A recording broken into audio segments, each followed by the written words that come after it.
Assalamualaikum warahmatullahi wabarakatuh. Waalaikumsalam warahmatullahi wabarakatuh. Alhamdulillahirrabbilalamin. Selamat datang kembali teman-teman di channel kita, Ruwakun Najah Channel, yang akan membahas kali ini kita mau mereview buku. Tapi sebelum itu jangan lupa ya teman-teman, di like, komen, dan di subscribe. Nah, sudah ada di depan saya Saudara Fikri Haikal yang akan sedikit mendeskripsikan, menggambarkan, dan mungkin akan menjelaskan resensi dari buku tentang diplomasi revolusi Indonesia di luar negeri. Nah, oleh Ustadz M. Zain Hasan LC LT. Iya kan? Betul. Oke, siap. Nah, tapi sebelum itu kita ucapkan Dirgahayu Indonesia yang ke-76. Semoga semangat membangun negeri dan juga kita fokus recovery dari masa lalu yang ada di belakang. Corona, tolong jangan ganggu kemerdekaan kita. Merdeka! Merdeka. Aiwa. Nah, menarik sekali teman-teman. Di 76 tahun kemerdekaan Indonesia, banyak sekali hal-hal yang sangat menarik, Saudara Fikri. Banyak sekali hal-hal yang begitu bisa didebatkan, bisa dikritik. Nah, tapi kita khususnya mahasiswa di luar negeri ini ingin membahas, ingin menjelaskan, dan ingin memberikan beberapa contoh bahwa peranan mahasiswa di luar negeri ini apa sih buat kemerdekaan Indonesia. Nah, salah satunya ada buku ini tentang diplomasi revolusi Indonesia di luar negeri. Nah, pertanyaan saya untuk Saudara Fikri, mengapa buku ini Saudara Fikri ingin bahas secara garis besarnya seperti itu? Silahkan. Ya, bismillah. Untuk teman-teman yang menonton semua dan Bung Mail yang menemani saya ini sebagai mahasiswa Indonesia yang sedang berdiaspora di luar negeri. Saya pernah menuduh diri saya dan juga kemungkinan besar dirasakan oleh teman-teman mahasiswa di luar negeri. Apa itu? Bahwasanya sekalipun kita itu berada di luar negeri, kecintaan kita kepada tanah air tidak akan berkurang sedikit pun.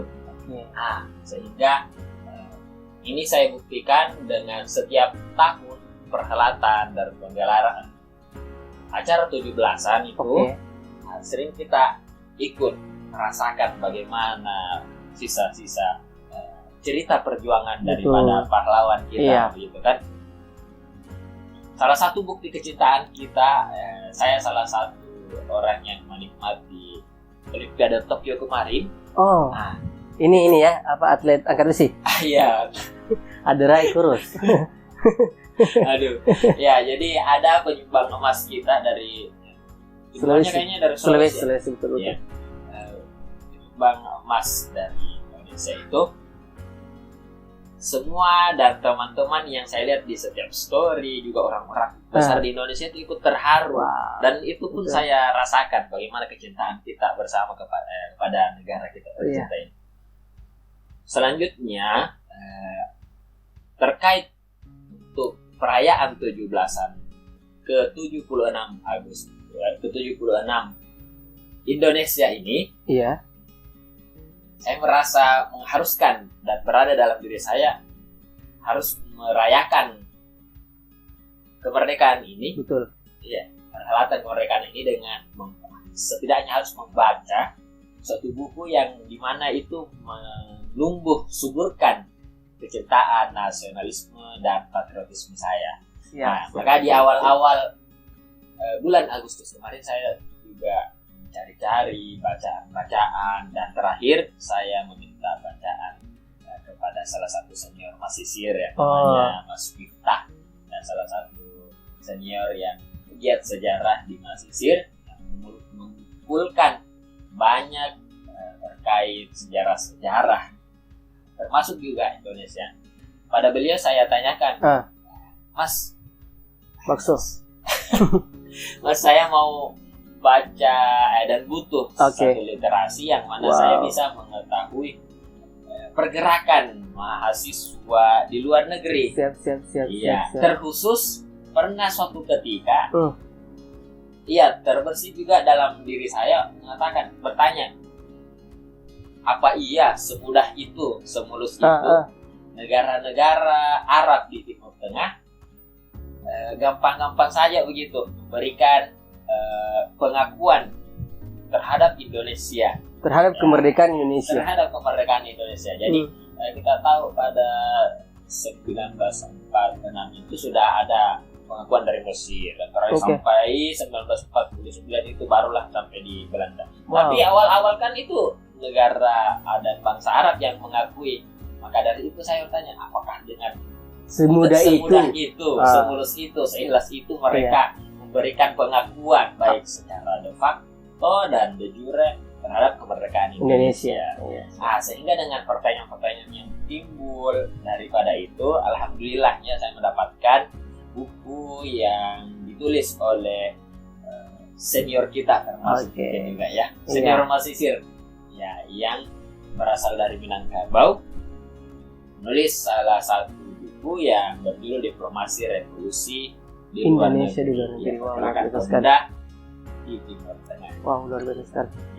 Jadi Anda, Saudara Fikri, mendapatkan ini dari kalam ke kalam ya, dari teman Ustadz Gusta tadi itu ya. Dan mencari, membaca, menarik sekali nih. Diplomasi revolusi. Nah, apa sih itu diplomasi revolusi? Kalau bisa dijelaskan secara umum.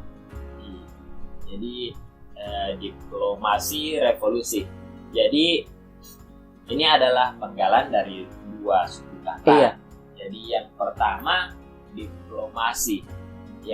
Dan kata daripada diplomasi revolusi ini ketika kita bagi menjadi dua, diplomasi adalah semacam kerjasama yang dilakukan oleh suatu negara dengan negara lain demi kepentingan politis dan lain sebagainya. Akan tetapi yang umumnya diplomasi ini dilakukan ketika negara-negara dalam keadaan aman, tentram, merdeka semuanya. Betul. Maka ditambahkanlah kata revolusi. Jadi kata revolusi ini tingkat bahwasanya bagaimana perubahan secara cepat dari berbagai bidang, berbagai sudut pandang, misalnya juga dari berbagai sisi. Maka pengikat dari kata diplomasi revolusi membuktikan bahwasanya perjuangan diplomasi yang dilakukan oleh para pemuda, khususnya para pelajar yang berada di luar negeri, dan terkhususnya lagi yang ada di Mesir, melakukan perjuangan diplomasi, membangun jaringan-jaringan ke negara-negara yang bisa dijangkau. Sekalipun perjuangan revolusi di Indonesia, revolusi fisik yang ada di Indonesia dilakukan, maka beliau juga mereka merasakan perjuangan itu. Sehingga itu yang bisa jadi diplomasi revolusi. Menarik sekali teman-teman. Jadi bisa kita katakan bahwa buku ini bagaimana peran seorang mahasiswa di luar negeri tentang mengusahakan bahwa kemerdekaan kita diakui oleh negara-negara lain, bagaimana kita bisa mencapai kesepakatan diplomasi antar negara lain, itu dilakukan di kasta terbawah, yaitu mahasiswa. Wow, luar biasa sekali. Tapi kalau dari buku ini sendiri, berarti kita bisa tahu bahwa ada beberapa perjuangan mahasiswa. Ada beberapa perjuangan mahasiswa yang ada di luar negeri untuk diplomasi revolusi ini. Nah, salah satunya itu yang paling di-highlight di buku ini apa sih? Contoh-contoh perjuangan begitu. Contoh-contoh perjuangan. Jadi sebenarnya kita sudah misalkan perlu saya sampaikan mungkin buku ini memang setelah diberikan kepada saya dan dianjurkan dari Mas Miftah tadi. Jujur saja saya baca ini buku kurang lebih 3 hari ya. 3 hari. Jadi buku ini lembarnya berapa lembar? Sekitar 300-an lebih. 300-an lebih. Oke. Jadi juga untuk membantu saya untuk memberikan pemetaan memahami buku ini, diperbantukan dengan 2 buku lain. Nah, satu buku dari Ahmad Mansur Suryanegara yang berjudul Api Sejarah, ya, jilid kedua, dan satu lagi buku dari Cak Nur, Nurkalis Majid, yang berjudul Indonesia Kita. Ditambah satu lagi jurnal yang berjudul Merantau Demi Republik. Oke. Dari yang tadi pertanyaan apa yang saya highlight ya? Dari buku ini yang bercerita tentang revolusi Indonesia di luar negeri. Berarti ini bisa menjurus ke pemerintah wakil-wakil Indonesia yang ada di luar negeri, entah itu pemerintah, entah itu mahasiswa. Nah, saya mau tahu ya, secara gamblangnya mahasiswa di sini perannya bagaimana, sebagai kita kan mahasiswa nih. Nah, dan ini adalah revolusi yang dilakukan oleh mahasiswa. Betul. Itu di luar negeri bagaimana? Di buku ini secara ininya garis besar. Jadi untuk jawab pertanyaan ini, tadi sedikit ditanyakan tentang pemerintah juga. Betul. Sejujurnya, kalau kita baca dengan baik berita-berita dan juga apa yang dicantumkan oleh penulis di dalam buku ini, ya kita bisa tahu bahwasannya sebenarnya kedutaan Indonesia yang pertama di luar negeri itu adalah Mesir. Kedutaan pertama di Indonesia adalah Mesir. Jadi belum ada dibilang sistem pemerintahan atau apapun. Berarti yang dijalankan utuh semuanya itu di tangan para mahasiswa. Luar biasa sekali. Urutannya seperti itu. Siap. Jadi kalau untuk awal-awal, karena pemerintah Indonesia juga belum ada di Mesir, semuanya dilakukan oleh para mahasiswa. Dan pergerakan ini secara spontan loh. Dan simultan. Jadi panggilan untuk bergerak, panggilan tentang sosial politik demi kemenangan Indonesia merdeka ini, lahir daripada secara sukarela. Yang kalau dikatakan sekarang kan sudah sulit mendapatkan seperti itu. Mahasiswa sendiri itu sudah ada partai-partainya loh. sudah ditunggangi sejak dini. Kasihan juga kalau apalagi yang ditunggangi sama banteng. tidak itu adalah orang yang ada di desa. Kan di desa, emang di desa ini desa Spanyol ya, kita bahasnya banteng. Desa ditunggangi sama banteng. Nah, jadi memang mahasiswa yang dulu, yang apalagi khususnya di Mesir ini, memang tidak ada sama sekali bahwa hey mahasiswa, kalian harus membantu kami yang ada di Indonesia ini untuk menyambungkan diplomasi. Tidak ada sama sekali. Iya, tidak ada sama sekali. Jadi sedikit menggambarkan pemaparan tentang buku ini secara umum ya. Iya. Jadi di awal-awal buku ini, setelah sekalipun di dalamnya berisi banyak pergerakan diplomasi yang dilakukan oleh penulisnya sendiri sebagai pelaku sejarah. Nah, itu menarik. Penulisnya sendiri sebagai pelaku sejarah. Betul. Wow. Jadi memang buku ini bukan lahir dari data-data yang dicari sama si penulis, tapi penulis sendiri terjun. Iya. Luar biasa sekali Mas Hussein, Mas Zain ini ya. Iya. Nah, terus jadi karena yang dipaparkan dalam buku ini adalah fakta-fakta yang langsung dilakukan oleh beliau dan kawan-kawan saat itu. Merinding saya. Maka tidak sedikit beliau juga memberikan bukti tertulis seperti misalnya surat-surat atau pengiriman telegram antar pembesar-pembesar di Mesir, di negara-negara Arab yang lain. Itu bukti-buktinya, ada fotonya? Ada fotonya. Ada gambarnya di buku ini? Iya, ada gambar. Jadi teman-teman bisa lihat nanti. Iya. Nah, juga terkait tentang oleh karena tadi di awal saya gambarkan, sekalipun banyak membahas tentang diplomasi, pergerakan yang dilakukan oleh para pemuda, para pelajar saat itu, ya di awal-awal sempat digambarkan tentang bagaimana peran pelajar sebelum kemerdekaan. Iya. Nah, jadi ada sebelum kemerdekaan, Dan yang ada setelah sesudah. kemerdekaan. Hmm. Nah, jadi di awal-awal sebelum kemerdekaan, kemerdekaan itu juga dibagi 3. Ada yang pertama di fase sebelum Perang Dunia Pertama. Wow. Ya, ada fase di mana Perang Dunia Kedua. setelah pertama, jadi ada sebelum Oke. kedua, dan yang ketiga itu ada fase di mana Perang Dunia Kedua sedang terjadi. Siap. Maka yang pertama itu kita tahu sama-sama lah, para guru-guru kita, para syekh dan ulama-ulama Nusantara yang mengajar di Tanah Suci. Oke. Di Mekah. Di Mekah itu Siap. banyak dari mereka juga menganjurkan bagaimana mengajarkan kepada setiap muridnya, ya, bagaimana menganjurkan kepada setiap muridnya agar tetap berjuang untuk kemerdekaan negara kita di Indonesia. Seperti contoh kita ambil ada beberapa pelajar yang 3 orang pelajar dari Sumatera, Iya.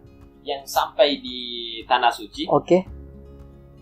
Dengar kabar bahwasanya akan ada perang Padri. Perang Padri. Ketiganya itu pulang.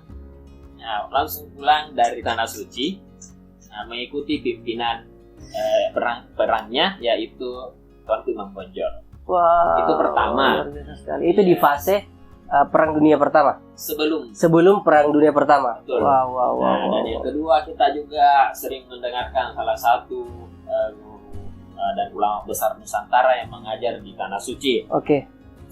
Beliau mengatakan pernah menulis dan mengajar para murid-murid yang berdatangan ke Mekah agar tidak melupakan pergerakan dan perjuangan para pejuang dan pahlawan yang ada di Indonesia, agar sekiranya setelah belajar harus kembali lagi. Ya, Syekh Ahmad Khatib Minangkabau. Wow. Kan? Dan dari beliau banyak ulama-ulama besar yang terkenal, salah satunya kayak Ahmad Dahlan. Ada juga Hadratus Syekh Imam Asy'ari, dan lain sebagainya. Betul. Jadi teman-teman yang ada di rumah yang sedang menonton ya. Jadi di sini sudah jelas bahwa mereka, saudara-saudara kita, para mahasiswa, senior-senior kita dulu yang bahkan sebelum Perang Dunia Pertama loh, ini sudah diwariskan semangat pahlawan, jiwa kesatria. Tapi yang kita sayangkan itu, zaman sekarang itu ada yang menyalahkan kenapa harus patriotisme sekali, kenapa harus upacara. Itu ada sedikit hal-hal yang bisa kita bilang sangat miris di kalangan para pemuda, apalagi pemahaman-pemahaman seperti ini sudah luas begitu. Betul. Padahal kalau kita mau tahu telisik dari buku ini, sebelum Perang Dunia Pertama, semua mahasiswa yang ada di Timur Tengah itu diperuntukkan, diingatkan bahwa jangan lupa pulang, jangan lupa bagaimana caranya untuk mendapatkan jalan kemerdekaan bagi Indonesia. Wow, luar biasa sekali. Nah, itu alur yang pertama di buku ini ya, itu cerita yang dipenah. Terus fase prakemerdekaan ini bagaimana lanjutannya, Saudara? Ya, jadi fase prakemerdekaan tadi sedikit disinggung di awal tentang ada 3 orang yang kembali untuk Perang Padri. Iya, pelajar dari Hijaz yang belajar di Tanah Suci, laki-laki sekali. Sehingga mereka pulang untuk membantu Tuanku Imam Bonjol dalam Perang Padri. Siap. Mereka adalah Haji Miskin. Nama ya, bukan status sosial. Ya, ada Haji Miskin, ada Haji Sumanik, dan ada Haji Piabang. Oke. Selanjutnya, kita fokus ke Haji Miskin. nah, selanjutnya ada suatu ketika tersebar buku yang ditulis oleh karena perintah Belanda. Siap. Yang mana buku ini menganjurkan bagaimana supaya para rakyat agar tidak memasuki partai-partai yang pada saat itu yang paling masyhur ada yang namanya Syarikat Islam. Sehingga Syekh Ahmad Khatib Al-Minangkabawi menulis sebuah kitab yang berjudul Hasul Awam ala Dukhuli fi Syarikatil Islam, Untuk mengcover. untuk mengcover pergerakan Mengcounter. dan sebab Betul. daripada buku beracun ini. Untuk mengcounter ya. Betul. Siap. Selanjutnya pernah suatu ketika juga orientalis terbuka dan terkenal pada zaman itu yang namanya Snofru Bronje ya. Harganji. Iya. Pergi ke tanah suci dan menyebarkan pemahaman-pemahaman yang dangkal kepada para pelajar dan boleh dibilang ustadz-ustadz yang Calon-calon lah. calon-calon ulama.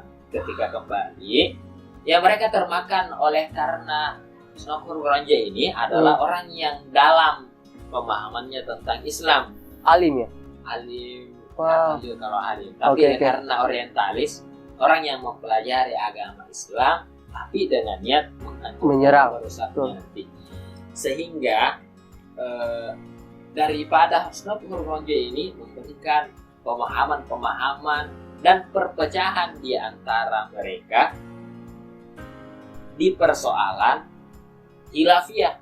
Wow. Nah, maka oleh karena itu Syekh Ahmad Khatib Al-Minangkabawi menulis lagi sebuah kitab yang berjudul As-Suyufu wal Khanajiru ala riqabi man yad'u lil kafirin.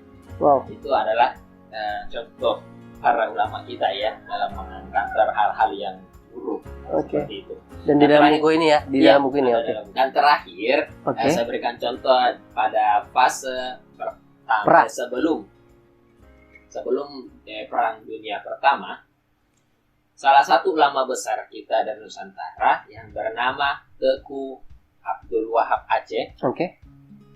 Beliau berpesan kepada para muridnya yang berasal dari Nusantara. Wahai murid-muridku yang setia, berjuang di tanah airmu, mati syahid. Iya, sehingga mati syahid lebih baik dibandingkan menuntut ilmu di tanah suci ini dan bermukim di sini. Ya, dan beliau memotivasi kepada mereka. Sangat bahkan ya. Betul. Selanjutnya, pada fase setelah Perang Dunia Pertama, nah, di sanalah untuk pertama kalinya ada perkumpulan para mahasiswa, para pelajar di luar negeri. Pada tahun 1923 didirikan yang namanya Al-Jam'iyah Al-Khairiyah Al-Jawiyah. Nah, maka dari sini untuk pertama kali sebenarnya nama Indonesia sudah berada di awal-awal pada tahun 1920-an. Tapi untuk di Tanah Suci yang diketahui oleh orang-orang di Mekah di Tanah Suci itu belum ada yang namanya Indonesia. Iya. Makanya nama dari perkumpulan ini adalah Jam'iyah Al-Khairiyah Al-Jawiyah. Karena orang Tanah Suci yang ia ketahui seluruh bagian Asia Tenggara itu Jawa. Seperti itu. Seperti itu mungkin juga salah satu tempat ruang Jawi di sini. Betul. Tempat kurang orang belajar. I love Jawa. Iya, Asia Tenggara. Selanjutnya pada tahun 1930-an, di Mesir juga ada Jam'iyah Al-Khairiyah, tapi dua kali berganti nama menjadi Perpindom pada akhirnya. Perpindom. Artinya? Perhimpunan Pemuda Indonesia Malaya. Berarti pada saat itu betul. Dengan Malaysia atau Malaysia. Malaysia. Jadi memang karena kita dulu serumpun untuk kerjasama dengan negara-negara yang ada di Asia Tenggara itu sudah siap. Dibilang ada ikatan tersendiri karena kita sama-sama serumpun Melayu. Ya kita belum tahu sejarah untuk terpisahnya mereka bagaimana lagi. Atau kalau melihat keluarga termasuk keluarga kita mungkin itu juga salah satunya kita dulu ada yang namanya IKABIM jadi KKS ya. Tapi wallahu a'lam tidak dengar lagi. Siap. Senior kita. Selanjutnya pada fase berlangsungnya Perang Dunia Kedua. Nah, maka di dekat-dekat zaman ini ada di awal-awal pergerakan yang paling terkenal itu ada yang namanya Panitia 6. Panitia 6. Disinilah Oke. salah satu Sedikit dari sekali ya 6 panitianya. Iya betul. Jadi 6 orang ini yang melakukan akuisisi pergerakan dan Oke. dijalankan oleh seluruh warga Indonesia yang ada di Mesir, juga dilakukan di negara-negara Arab yang lainnya. Ya, disinilah juga termasuk salah satu penulis ini. Wow. Iya, Jadi penulis ini iya, jadi termasuk sebagai anggota. sebagai anggota di awal-awal. Wow. Jadi kita bisa lihat di awal-awal buku ini menjelaskan bagaimana peran-peran mahasiswa di Timur Tengah Betul. dan juga para ulama-ulama Indonesia Iya, yang ada di sini ya, dan ada di sini. menyemangati buat kemerdekaan Indonesia, bahwa jangan lupa pulang. Iya. Nah, setelah itu bagaimana sih kalau kita masuk ke dalam intinya buku ini dulu? Iya, betul. Hal-hal yang menarik yang kita bisa kulik dari buku ini itu mungkin bisa dipoinkan, Saudara Fikri, biar lebih teman-teman pasti menunggu-nunggu sekali kan? Iya, betul. Nah, Jadi sebenarnya kalau ditanya tentang hal yang menarik dari sebuah buku yang dibaca, saya sangat yakin setiap orang itu memiliki rasa tersendiri dalam membaca. mencicipi bacaan, termasuk Ya. dalam merasa mengecap makan mungkin kita mungkin berbeda. Oke. Begitupun dengan dahaga keilmuan kita yang hendak dipenuhi dengan Betul. membaca. Nah, dan yang saya berikan garis besar ketika membaca buku ini ada beberapa, sedikitnya 5 mungkin yang bisa saya sampaikan. Oke, Karena itu sudah melihat waktu juga ya. siap-siap. Jadi yang Karena ada acara setelin ya. betul. Ya, nggak apa-apa. Oke. Ya, jadi untuk yang paling pertama, Oh, yang iya. paling saya tekankan dan bisa menjadi motivasi buat diri saya Sebagai sendiri pelajar. iya, sebagai pelajar, bahwasanya para penggerak, para mahasiswa ini, para senior mahasiswa ini tetap memperhatikan pendidikannya. Wow, Iya, luar biasa sekali. jadi begitu. Saya sedikit tersinggung ya. Iya, jadi ini mungkin bisa jadi motivasi. Oke, tersendiri siap. bagi kita. Jangan kerja. Oke. Tapi itu opsi lain mungkin. Oke, siap. Jadi saya ambil contoh salah satu dari panitia anak tadi, Panitia ada namanya. yang namanya Ismail Banda. Wow, dekat sekali dengan saya. Jadi Ismail Nama saya Ismail, oke. Tapi yang ini TKW ya, teman-teman. Bukan pelajar. Nah, Banda juga. Jadi Ismail Banda ini Oke. beliau adalah salah satu tokoh yang besar di Indonesia yang terkenal mungkin oleh teman-teman dari Sumatera. oh dari Karena- Sumatera. Iya, dari Sumatera Timur. Nah, itu dari Mandailing. Mandailing, oke. Mandailing. Pernah dengar? Jadi beliau adalah salah satu pendiri Al-Wasliyah, ada di Sumatera itu. Pendiri Al-Wasliyah. Al-Wasliyah. Pada dasarnya beliau belajar di Tanah Suci Makkah. Oke. Belajar formalnya di Madrasah Saulatiyah, ada di sana yang namanya Madrasah Saulatiyah.